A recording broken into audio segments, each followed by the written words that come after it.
All right. Welcome back.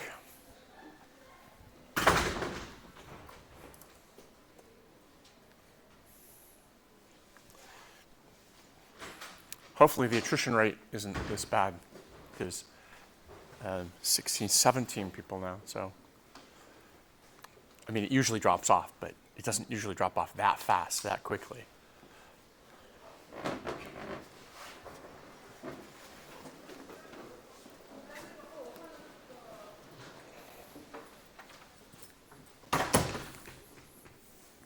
So, any questions about where we're at so far? Cool. All right. Then let's start moving.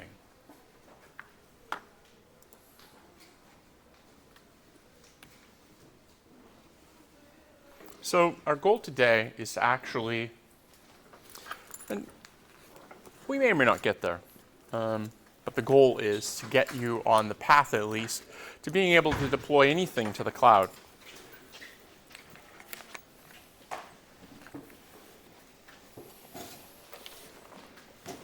Let me see here, I got it somewhere.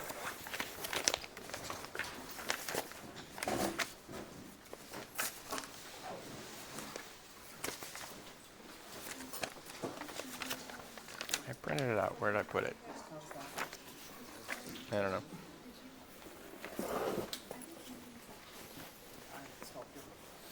That's because of movies here. Yeah, here it is. Perfect. All right. How many of you have ever deployed anything to a cloud instance? All right, so this is pretty easy for many of you. That's great. Now, look at the people who raise their hands, because if you haven't and you have questions, make a new friend.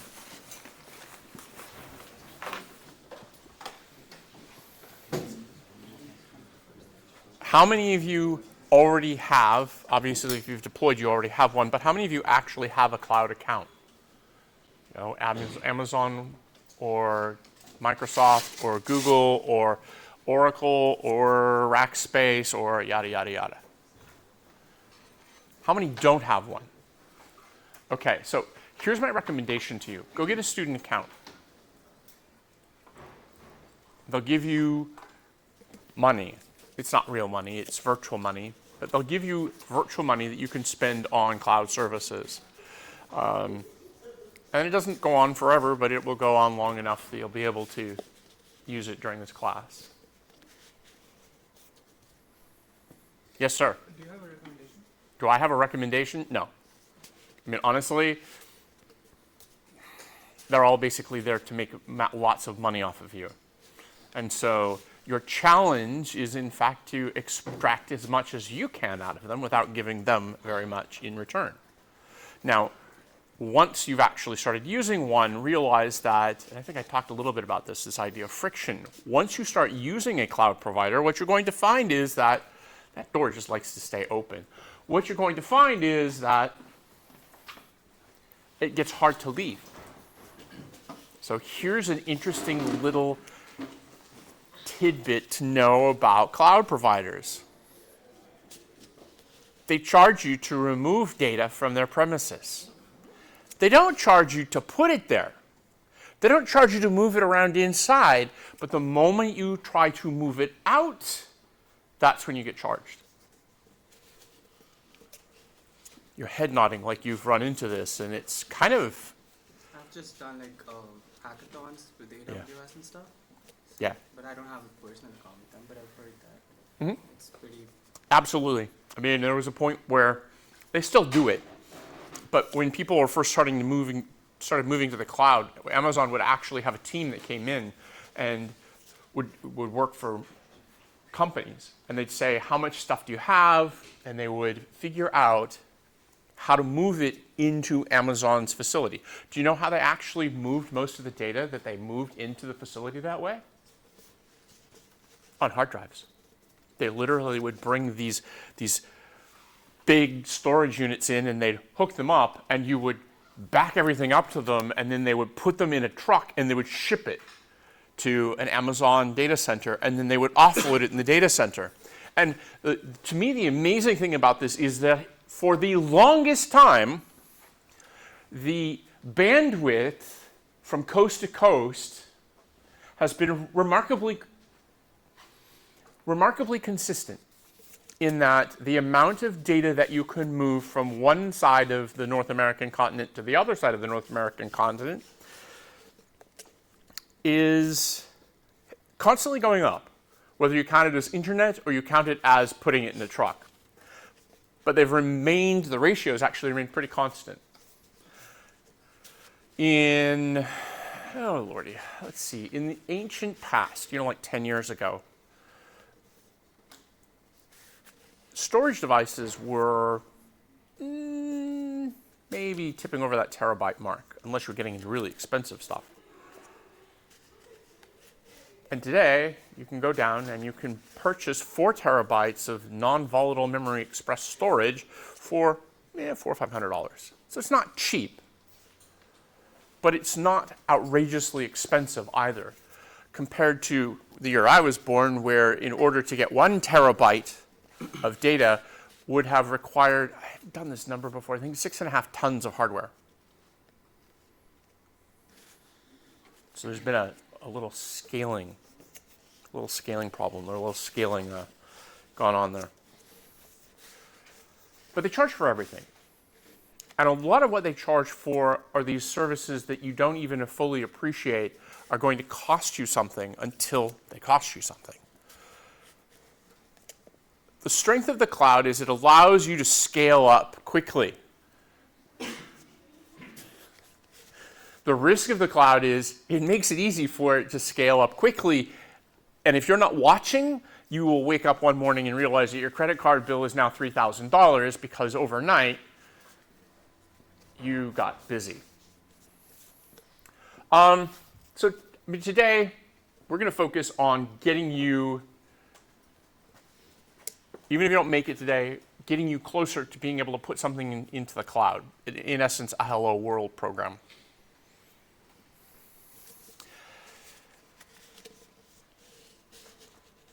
Ideally, then, what I want to do is I want you to actually capture the evidence that you've done this. It doesn't have to be complicated. I've got an example on the next slide. It's pretty straightforward, but the idea is this is just going to make sure that you're moving incrementally towards actually doing useful work. Assuming that you are using generative AI. Not everyone is. You're not required to, but I actually adjusted this a little bit. Because I tell everybody just to use it, because I'm trying to normalize it, because I think that it is an important skill set, but I had one person who said they didn't want to use it, and I'm like, okay, that's fine.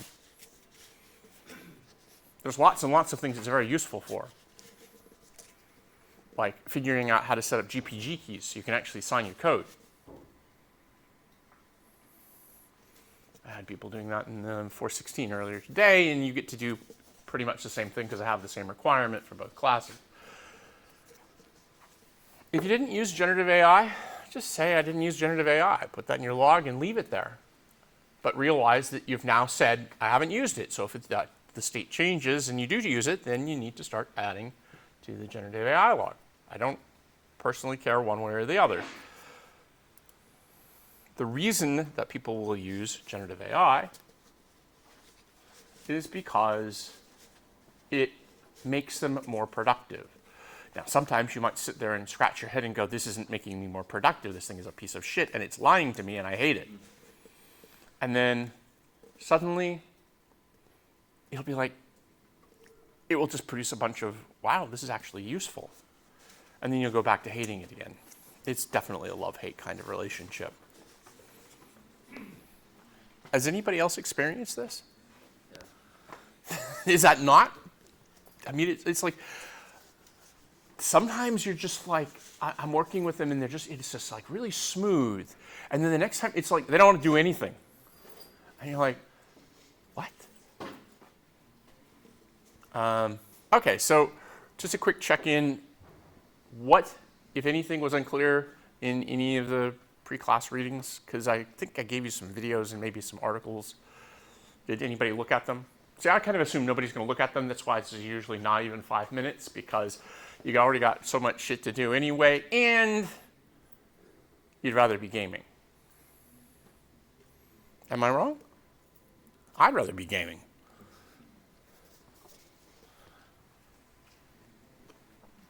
So I keep talking about economics. Who can mention something that they learned, not even in the last 2 days, but recently, about cloud economics?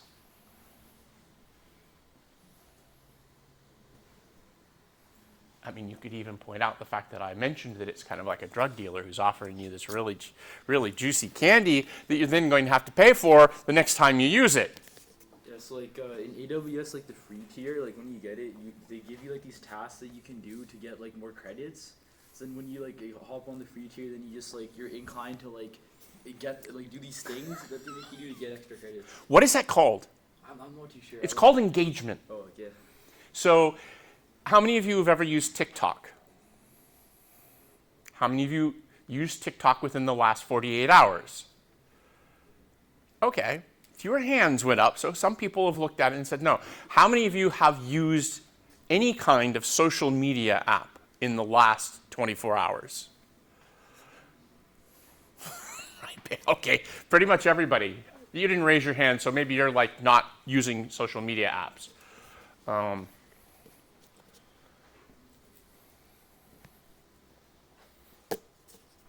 The function of social media apps is to engage you. How do they make money from that?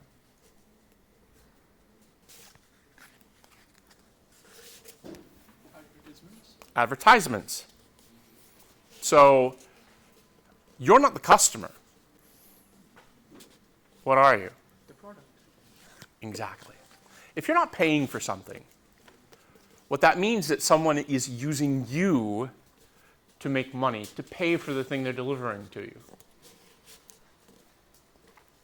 And so maybe that's the one lesson I'd really like to see you learn from an economics perspective. The trap that we fall into with cloud services are that we're technology people. We like solving problems. We like building really cool apps and showing people, isn't this the greatest thing since sliced bread? And then people start using it. And that costs us money. And as long as we're below free tier, we're safe, we're good. But then you find that, oh, I'm creeping up on that free tier edge. So now I have to start like doing stuff which they're extracting some value from. How many of you have ever seen those offers where you'll get, something from a company if you just simply sell out your friends? Give us the names of 10 of your friends, and we'll give you, $10 for everyone that signs up. I mean, that's not costing them $10.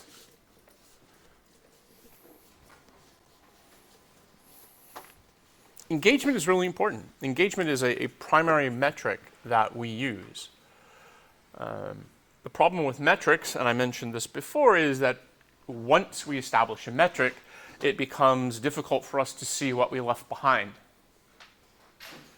I actually thought about this. I might do this next term, but I'm not doing it this term. And that is to do the same exercise, but use different metrics each time, because I think it would make it more visible about how much, when someone tells you that your evaluation depends on this. So like, let's suppose I told you that the worse the software you turned in was, the higher your grade would be. You would turn in something completely different than if I told you the opposite.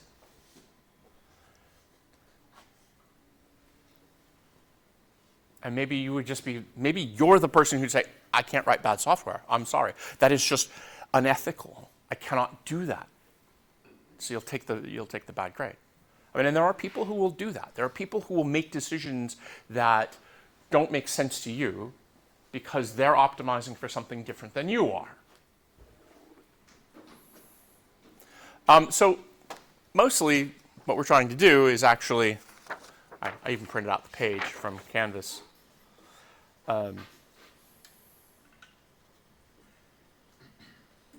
is to see what we can do, see if we can get something built.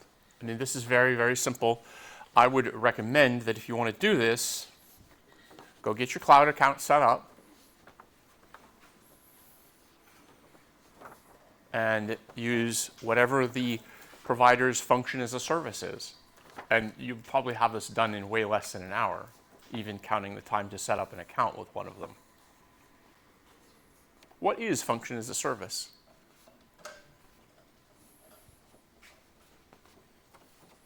What is a function? Of a service? Just what's a function? Oh, to take some input and give an output.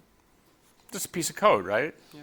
I mean, that's all it really is. Function as a service is where you take that piece of code and instead of running it on your local computer, you run it in the cloud. And what they do is they charge you for the execution in the cloud. Why would you ever want to use something like this? You don't need a server, but you don't need a server if you're running containers in the cloud either. So why would you use this versus a container?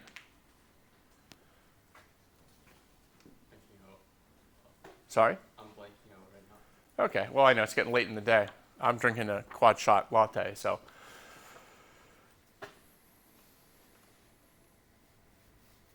What would get a person to do something? I mean, I'm not even talking about functions as a service right now, but when you start choosing the tool to use in a cloud environment, what are you going to try and do?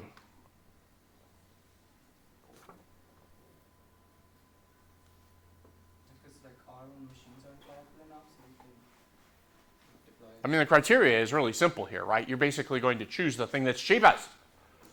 The only other trade-off you might make is the one that's easiest to actually get going. It turns out when they're the same thing, we got it. Building a function, a little tiny piece of code that you stick in the cloud, and then when you invoke that, it prints out a string, returns a string. Pretty easy, pretty simple. But it turns out that is itself very powerful. And a lot of the processing that happens these days in the cloud is nothing more or less than these little functions, microservices. Containers and functions as a service, in AWS they call them lambdas.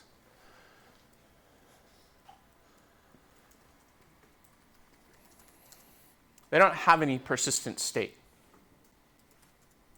So the trick that we play is that we have them do the computation, and we then use a different technique for maintaining the persistent state. So for instance, if I want to run my own database service, what I could do is I can stick it in a container. I've done this, it works really well. I stick it in a container.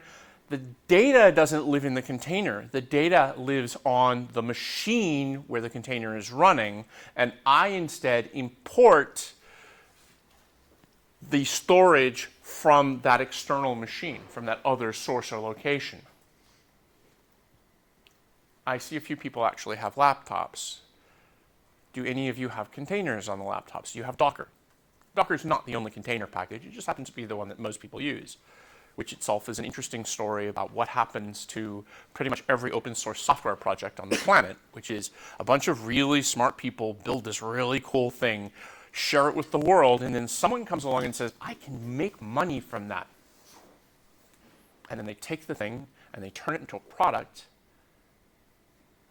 and they then try to displace what they originally took, because now they're making money from it. They don't let somebody else come along and make money from it. Docker is exactly that story. In spades. Docker comes from a long line of research about, the original paper is about library operating systems. So the idea that you can build something that looks to an application like it's running on some platform or some machine, but it's all just done through changing the libraries. If you run a Docker container on a Windows machine or on a Mac, it's going to behave almost exactly the same. There's some small differences, but generally it's not visible in the container. Why is this useful? Because Windows and Mac aren't Linux. and the containers you're running probably are. So now you have a reason for running a container. When we run lambdas, when we run functions as a service, we often run them inside containers themselves. So, who's ever used a lambda on AWS or its equivalent? Do you know what the problem with them is? I'm not sure. I just like use it. I didn't look into like the specifics. You didn't have to performance tune it. Well, that's actually really good. If you don't know why you would choose to use a lambda versus a container versus a virtual machine, I would actually encourage you to either use Google, but that's very old school, and I don't think any of you are old enough to remember Google, or use your LLM and ask. Wait, I think I remember like one issue I had was like the dependencies. Like there's like a limit of 250 megabytes or something. So then if you want to get the dependencies in without lambda code, you got to like do a bunch of complicated stuff with like ECR and Docker and stuff. So there are resource limitations for things like lambdas. Another common problem with lambdas are that they are actually surprisingly expensive to spin up. Because in essence, what you're doing is running a function inside of a container. So you're paying all of the cost of a container. There are models where lambdas don't have to run in containers. There's nothing that requires it run inside of a container. But here's the interesting problem with all of these things. They're running on a shared computer. And when you run things on your computer, you're not really worried about one of your programs snooping on the other. You probably should be, but that's a different matter because in that particular case, you're concerned, well, I guess it's the same problem, beta exfiltration. If you are both running code on the same computer, and that computer happens to be in a data center, you have to worry about the fact that, I mean, just look at him. He's trying to steal your data. You know that, right? This is what's called shared tenancy. You are sharing resources with other people, and it is possible for those other people to actually read your data. It is the responsibility of the framework around you to isolate you and protect you in that way. But I can tell you that there is a long, decades-long history of people figuring out ways of reading across those boundaries. So we try to isolate things. But then isolation is expensive because it literally means that I can't share resources as easily. So then I try to build better boxes around them. And then clever people figure out how to get out of the box. It happens all the time. Not for this class, but for the other class, I actually have an example of an escape, a very trivial container escape, where someone figured out how to break out of the container and take over the virtual machine, the orchestrator, and read the contents of the other containers running on the virtual machine itself. And it's like, yikes. I mean, these things happen over and over and over again. There are techniques for reading memory by exploiting the cost differential, the timing differentials between something that is in memory and something that isn't in memory. Is it in cache? Is it not in cache? If it's in cache, then you can actually figure out which cache it's in. You can actually read it. That's the weirdest part. There are entire exploits about reading other people's memory across those. So I'm not saying that to scare you. I'm just saying that to try and explain why these things have more subtle trade-offs than just cost. They also have trade-offs around security, around privacy. Now, maybe your app doesn't really care. I'm building a game app. I really don't care if somebody can read the fact that I'm losing at this game. But if it's a financial application, you might care. Or if this is some sort of sensitive information, you might care. And you have to start worrying about that. If you care about ever getting your data out, you want to worry about that too. Because once your data's inside of Amazon or Microsoft or Google, it's expensive to get it back. It's like trying to cancel that Disney Plus subscription that you don't watch. Anybody ever tried to cancel one of those subscriptions for anything? Are they not? They deliberately make it hard. Everybody's saying, yeah, exactly. And that's a deliberate choice. It's not accidental. And when you build your applications, you'll find yourself doing the same thing. Why? What is the most important thing in life? There you go. Now you know who's going to be the tycoon. Or maybe. How many of you think money is more important than anything else? Being honest, sort of. Is there anything that you wouldn't do for money? Anything I wouldn't do for money? Anything you wouldn't do for money? Think about it. There's a lot of things I would do for money, but there are a couple things I wouldn't do for money. Like what? Kill someone. I wouldn't do that for money. I wouldn't do that. So, okay, I might misunderstand that. No, you're understanding the question. You're understanding the question exactly as I asked Did I it. go the wrong way? No? Okay, yeah. No. So you said you wouldn't kill someone for money. Okay, yeah. Well, I wouldn't touch So the kid, okay. yeah. Would you do something? Would you do something that might increase someone else's risk of dying? Oh, that's probably not even. I'd say no. I don't actually care. There's no right or wrong answer here, to be honest. I mean, we live in a world where basically people do shit all the time. I look at it and I go, that is just crazy. But sometimes crazy is what you need.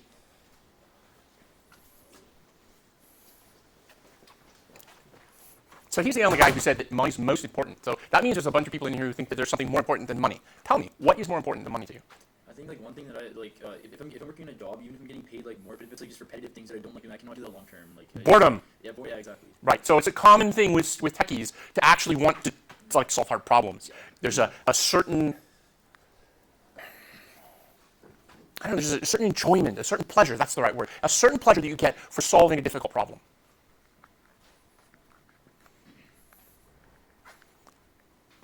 And the reason I ask that question is because you probably don't ask yourself all that often.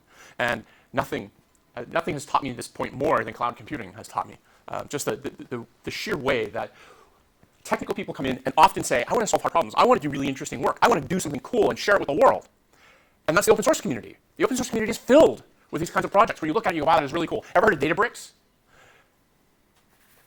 So Databricks took a project, it's not even a product, it's a project called Apache Spark, which is basically about big data processing. And they turned it into a multi-billion-dollar business. And of course, the moment it becomes a multi-billion-dollar business, their biggest thing to do is to try and enshittify Apache Spark as much as they can. Why? Oh, and just for the record, I think I mentioned the whole WestJet no reclining seat thing. And what did I find in my YouTube feed? A video about a couple who was really pissed off about their WestJet flight, where they ended up in these seats where their knees were literally hitting the seats in front of them, and they couldn't put the tray tables down, and they couldn't recline, and they thought it was a miserable experience. And I was like, okay, but they're not listening to me. And the reason I keep coming back to this is because one of the things that I've seen as a pattern over and over again in the cloud computing business is that we do things because we actually want to help the greater community. We want to do cool work. We want to be recognized for that work. And what happens is it gets seized. That's not quite the right word, but someone takes that work and then they monetize it. And then they do things that expand its profit potential. And that's why I asked the question about, is money the most important thing? So when you actually see that the fact that the guy who worked for Google to build the original search engine ended up in a meeting with someone they had hired from outside who basically said, let's make Google search worse. And he argued against it. Why? Because he doesn't want to make Google search worse. His whole purpose was to make really good search. That's a good one. I can stand here and wait until somebody guesses. The dude from the outside. Why did he say that they should make it worse? Because they make more money. I mean, how many of you have ever used Google? Have you noticed that there's like a couple ads here and there? I mean, I remember when you used Google and there was nothing. But just like actual search results. And then you start getting ads on the top and on the sides. And then they put them on the bottom. And now, when you go to Google and you do a search, you have to wonder if the first 3 pages are nothing but paid advertising. Okay, that's fine.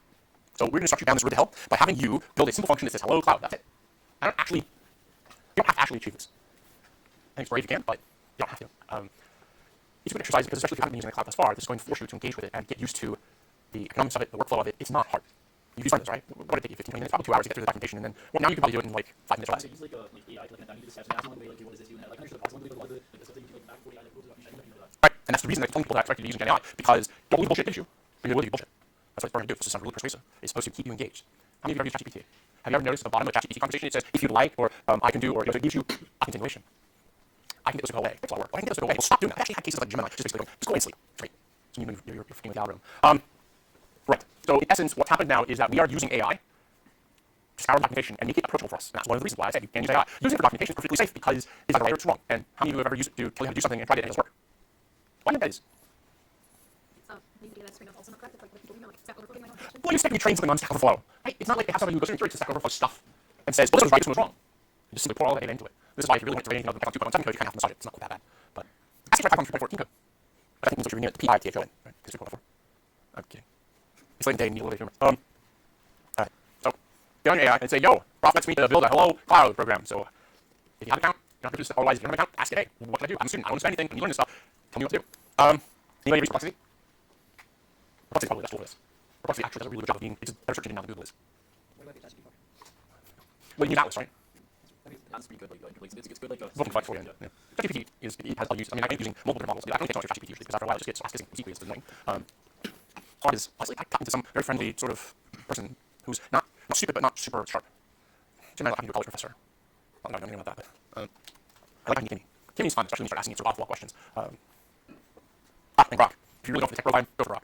I don't actually care. So try that. see where it goes. We're obviously going to keep talking and not letting work. We're obviously going to spend 16 minutes on this, 7, 65, 75. Yeah, we're not going to spend. It's 4:07 right now, so I don't know. Let's do about 30 minutes on this. If you don't finish, now homework. Do it now, do it later. You're going to have to figure out how to do this. Do we do like a lambda function? Just like Okay. displays all that. As long as it's something random cloud, it's a solo cloud. I mean, that's just line this week is pretty easy. But if you want to do it in a container with something that's fine too, if you want to build a virtual machine, you have to have this virtual machine lying around. So look at the page and then post on the other example, like you can use it in that. Yeah, that's cool. What is that? What's Google's got there? Technical as well as Vertex. And I'm sure that Microsoft has something too.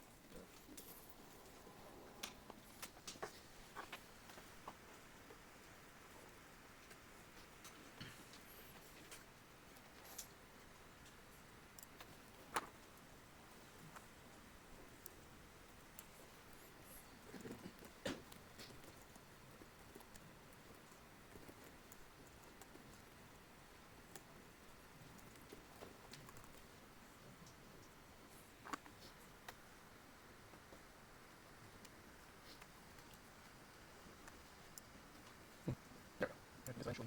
Great. Doesn't he ask for complexity? What's the simplest way to do that? Because he links to videos, suggests you write a tiny web locally, and then stick it in the cloud. And then references, and that's one thing about complexity. It actually then points to things on the internet and show you what it is you're actually trying to do. The most exciting thing for me as a researcher, I mean, I explain a very specific research scenario and ask complexity to go find literature that's already done this, and it says I can't find anything. Yes! You're getting something similar to that if you use one of the other sources as well. You weren't able to? Yeah, the slides are available. The slides are available, but I didn't record it. I'm recording this one. Yeah, gotcha. There's nothing that is due in the first 2 weeks that can't be done until 20th of January because that's so it basically said you always turn anything in until the first lecture after the end of the enrollment period. Precisely because our people will floating around. I mean, looks like we've lost some people already, or people came with the first class because they had their own habit.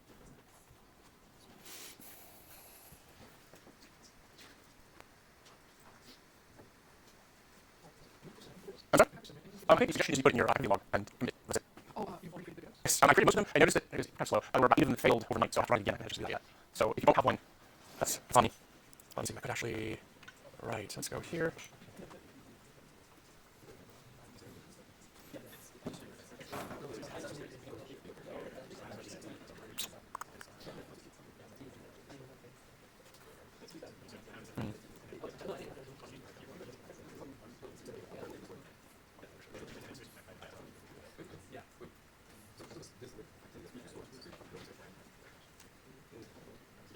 Oh, right there it is.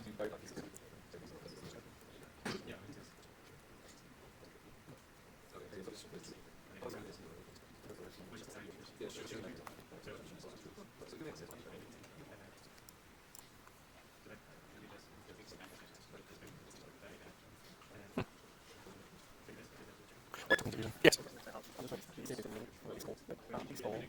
The Discord? Yeah, there's the Discord. Let's go see. It's in the first set slides. There's a link to the Discord first on the slides. Let me see. Where are the slides? Let me get that. I have Discord. Just write it down. Hold on. Discord. Where are you? Don't switch. I always want to do that. 436. Come on. Server settings. Boost perks. Server. And background. Invite background. I think that's streaming. That's fine.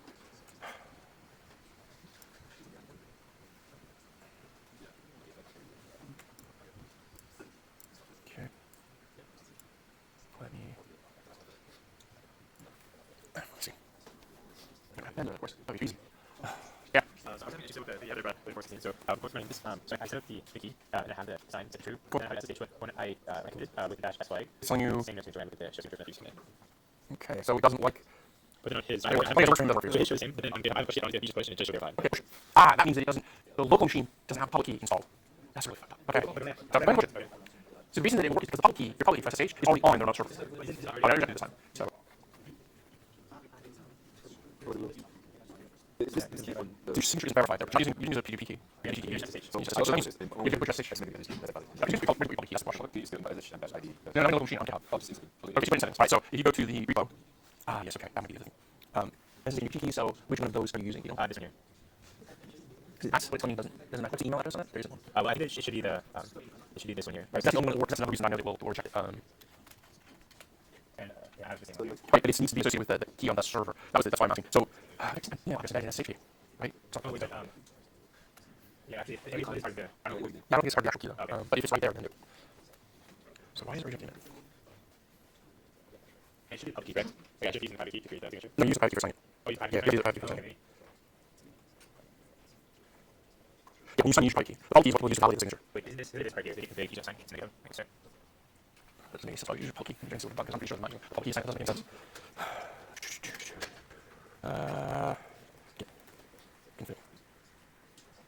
Of course, I'm not using that, so why would you use it to sign your public key? Let me go ask. See here. This is what I'm doing for a bit.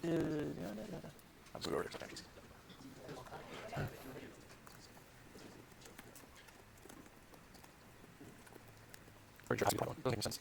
Right, use public key to sign. Try to go back and see if it does it. Wait, oh, you can configure user sign key the public key or provide a little public key string. Okay, use that to locate the corresponding public key via the agent. Why did no? Because using no, it says use your public key. Okay. You upload the public key to the. Yeah, so that's there's something else wrong going on. I didn't test this with SSH keys. It's supposed to be easier than GP keys are. Okay, what else could, unless it's using the wrong key. So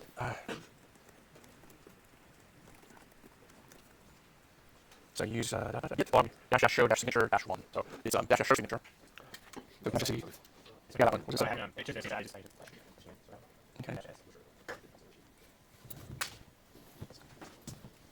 That's a signature. So it's not signing it.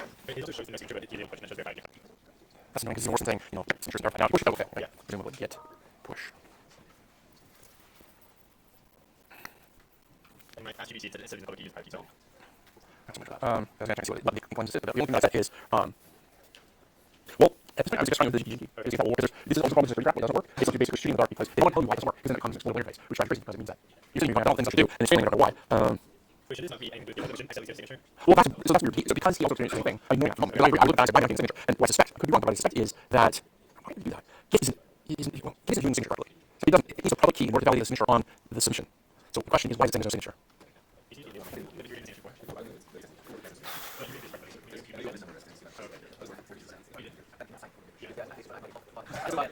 What did you do?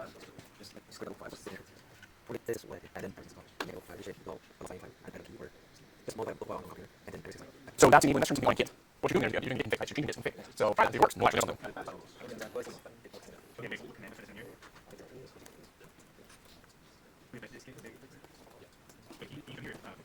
How does all these have problems? Local configuration issue. Missing allow signer file. For SSH signatures, git needs gpg.ssh allow signer file. Putting to a file listed signing keys. Without it, git log show signature prints no signature. One error, even if it has an SSH gpg sig block. How to fix it?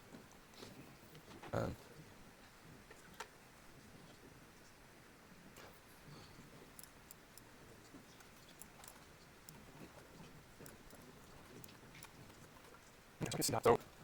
I don't think it doesn't work. I don't see something to fix it. Git cat file. 10. Alright. Cat file. The head. So this one. So the issue isn't the signature. The issue is the signature. There. Let's see. I'm just not using the key. I think it is. I'll just link to it. Because I can change anything in the local config to fix the problem. I think this is a different issue. I think that if you ran into the same problem and fix it by creating a key, then it suggests that maybe there's the key that you think you're using isn't the key that you are using. If that makes sense. We don't get which actually get the keys up and just try to figure out that way. Right. I think that what we can do is look and see what we have 3 SSH keys. Yeah. So how do you know which one this corresponds to? How are we using? I got UBC for this one, and then we have some for some other video accounts, and then and the other this is a server and this is a device. So this is one too? This is the only one that I'm using right now. This one has people that many files. Sure. 56 is like 1 Yeah. Let's see. So it's just not one. But I can try doing it again, but I can use it for 3 classes. Yeah, no, I'm just trying to figure out what. Let's see. So we create a key. I think that you because I'm using that key, right? So this is probably SHA-256 of the key itself. I don't know what.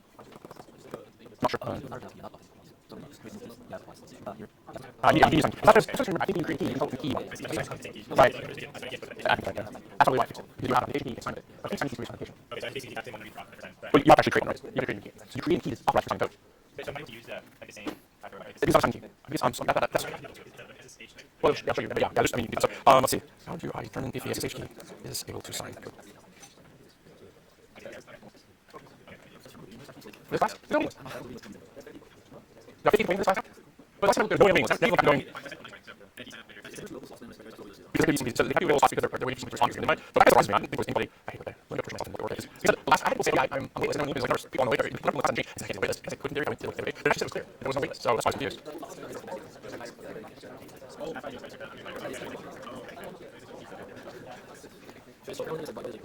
Yeah, that's all. I mean, on the waitlist, in theory, I started using it first. I started on those. I was trying to get the script to run to update the. There were some creations that failed. You know that it will create GitHub repos for everyone who's on the waitlist or on the main list because CS folks actually pull both lists in. You won't have access, but you have access. You can check those CS folks. But the GitHub is actually CS. It's not UCS. Yeah, it's CS. You should be able to see that. Yeah. Pretty much, yeah. Right. Here. Actually, I should probably do that. Let's see. Here we go. This is next slide and let's see. So example, that is right. Oh.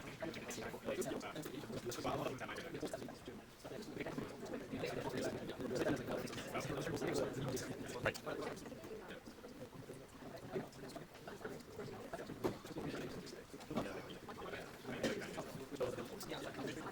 Sorry. 436, 425. Okay, so let's try this. 4 dash. It's not working. Why? 14. I'm sure I'll use one. You know what? Let's do this. That's the ones. Yes. Yeah, sorry, I started working on that and I pulled in everything. So there was some, I was trying to find this personal, I don't carry pins in there. I'm trying to here. So let's see, because this actually has a name, but of course because I'm streaming right now, I'm not streaming, maybe that's it. So stop streaming. There's no resistance, so I'm working anyway. I try to see. It's hard to invite people from friends, so I have to just give you server settings and perks.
Garrett, how's it going? Yeah.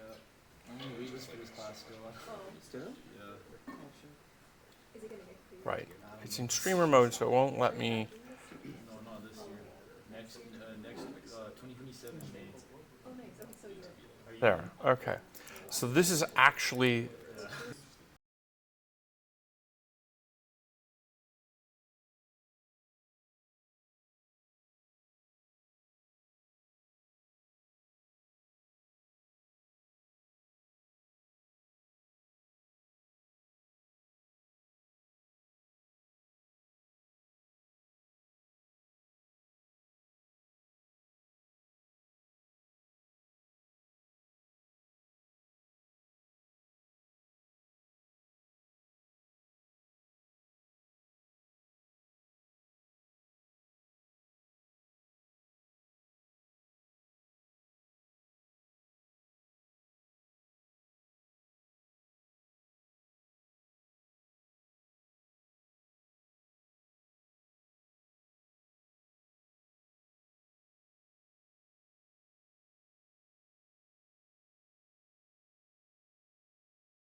It had the lowest average in like 10 years.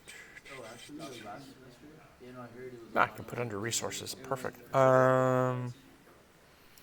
Let me go find the lecture slides now. And Course average 71? The course average. That's pretty low, I think. I think it's usually like 80. 436. See if this is the right one. Home training projects. Nope, that's the old one. 436 course material. Lectures, week 1, Tuesday.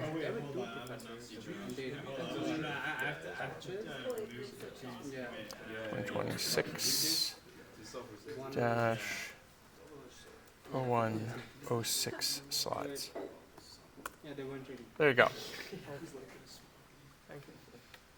And you can see them. Also, I just want like for today's in-class, the in-class exercise. Mm-hmm. Do we just pick a cloud provider, anyone you want? Yep. Because the goal, I'm not telling you which cloud provider because frankly it doesn't make any difference. I want you to pick because that also forces you to like go and look and decide which one you want to work with. And frankly, anything we're doing in this class is going to be available from all three. I mean, we're not really going to do anything you couldn't actually just do on your laptop too. And then, sorry for the self-check script, the validate code. The script is Yeah, there's a validation check just to make sure their repo is set up correctly. You don't have to run it, but it's the goal is to make sure that you have the elements there that we're expecting you to have there, and it will tell you if you don't have them. And then the slide after that is. So this is today's slides. These are not yesterday's slides or last Tuesday's slides. So I can actually put today's slides as well if you really want. I can't do it very easily though. Everything's so hard. Desktop. What? Okay, this is Annex for UPC and it's the signature one. You know what? You're a signature answer. Now issue reflect. Okay, that's good. Okay, so that's showing up here. I gotta take off 50 years.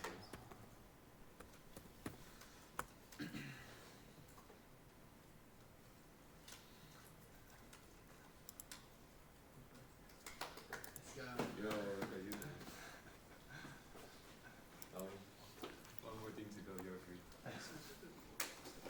That kind of start the activity. All right. Prompts and stuff.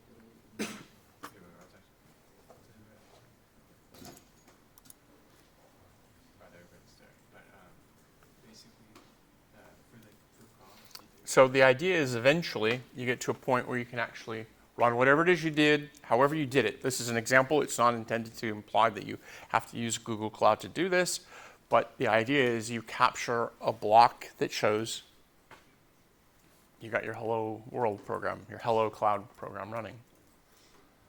And that's what you're adding to your evidence block.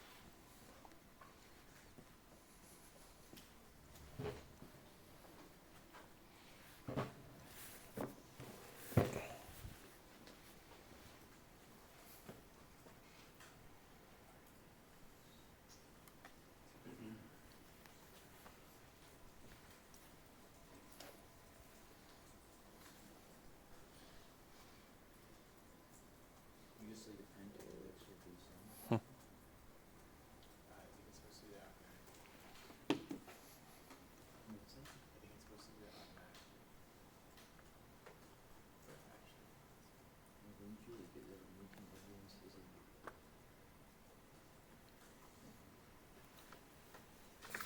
And there's no expectation that it necessarily worked. I mean, again, the goal is to demonstrate that you actually did something. Pretty low bar on this one. We'll crank it up, but my experience is that anytime you start trying to get these new environments working, it always is painful. And then, 5 years later, when you're doing it like on a regular basis, you don't even think about it anymore.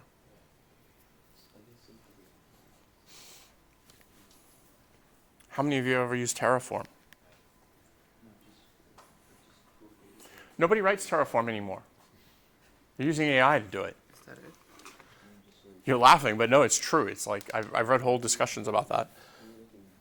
Awesome. Congratulations. Crazy. I know. It's like that first time you actually got a Hello World program running in, It was underwhelming. yeah.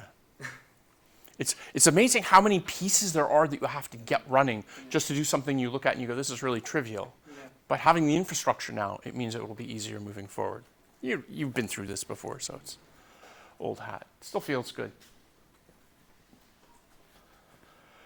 And I'm still fighting the script to try and get the rest of the repos created. If you don't have, nobody's complained yet that they don't have a repo, so.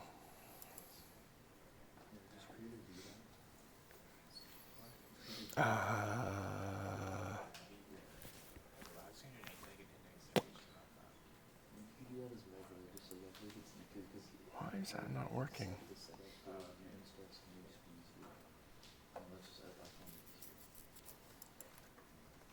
is it VTab? That's what it's looking for, right?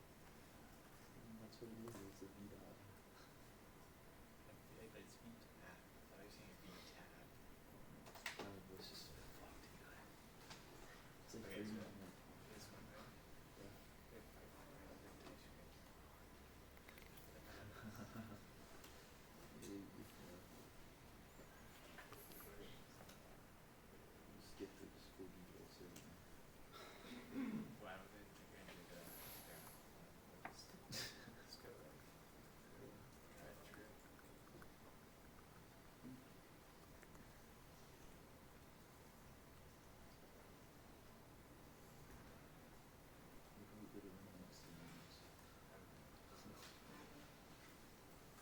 So question. Yeah. On the course canvas, it says that we have an assignment due on either Friday or January 10th. Nothing's due until, I mean, even if it says that, nothing is actually due until the 20th. So if you're in the class, because there's a lot of people who won't be able to get into this class because we're in the flux period. So there's actually, even if it has a due date on it, the real due date is in fact the 20th of January. Honestly, God, I can't tell you right off the top of my head what it is that you're supposed to do between now and, or what you were supposed to do. Because I don't usually do Friday deadlines, that's why I'm curious. Okay, so it says Friday, January 10th, but Friday, January 9th. So, Great. Yeah, well, that sounds pretty suspicious, doesn't it? Hold on. I'm still trying to get this script to run. But that's more than what I asked you about. Yeah.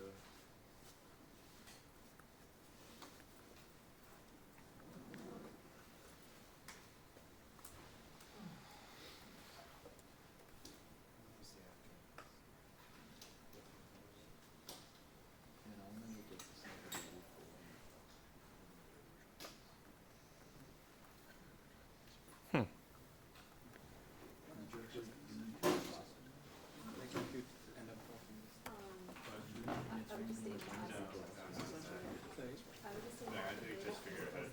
Skip template.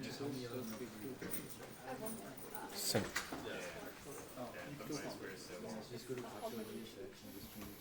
No, I see.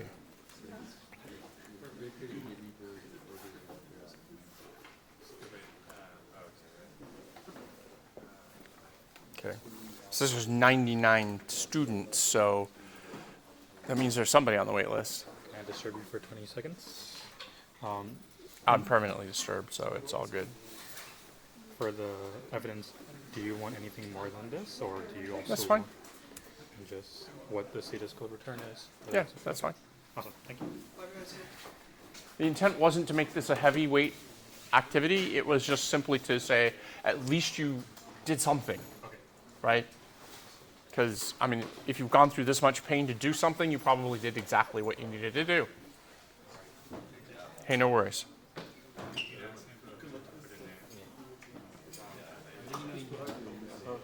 So I got it to work, and in terms of the clarification regarding what he wants to hand in, he wants to hand in the. You don't have to actually hand anything, and you just have to put it in your repo, right? Oh yeah, for sure.